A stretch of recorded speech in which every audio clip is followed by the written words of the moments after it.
was wrong, I still believed the lie that abortion was rare. Because in my mind at the time, I couldn't imagine that there would be so many women that would turn towards abortion. I mean, who would ever kill a baby in the womb? And then I read that it's almost a quarter of our generation. Since 1973 in the United States, it's been over 65 million abortions. If the world counted that as a leading cause of death, it would be the leading cause of death in the world. And I think I remember hearing that. I looked around the classroom and I counted the number of empty desks and realized that although no one was absent, there were people missing. And so from that moment, I started a Students for Life group at my high school.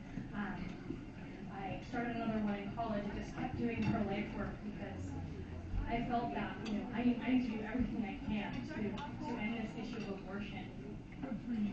And so that eventually led me to where I am now. I'm serving as the Northeast Regional Coordinator for Students for Life. And so my job, 3 to 4 days a week, I'm traveling around New York State, New Jersey, educating and mobilizing the next generation of pro-life leaders.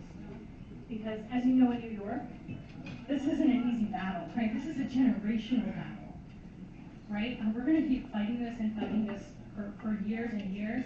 And so the Students for Life logo, if you've ever seen it, is one candle igniting the flame of another.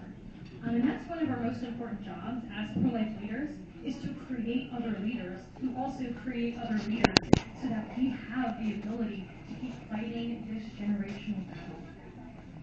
And I know that there's a lot of you in this room who have been part of this fight against abortion for much longer than I have.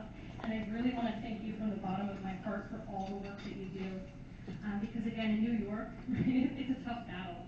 We're basically at the beginning. It feels like we're at the beginning, right? Building the foundational pieces that we need. And so I was talking to Nissa the other day about this event, and she told me something that I hadn't realized. And that was the date of this event. She'd asked me, I actually texted her and asked her, when is the next Walk for Life going to be? And kind of led into the conversation of, well, when are we going to have it? And I just remember saying, well, April 10th of 1970, that's when abortion was legalized in New York State.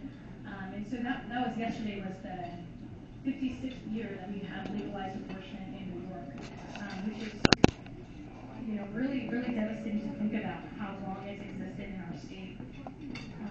But just because it's been this really long battle and this really hard battle because of the extreme laws in New York, we can't get it. Right? I know sometimes it feels like you're standing out there on the sidewalk or praying. We don't know what happens. We don't know the lives that we touch or we save. And it feels like at every turn, New York becomes more radically for abortion.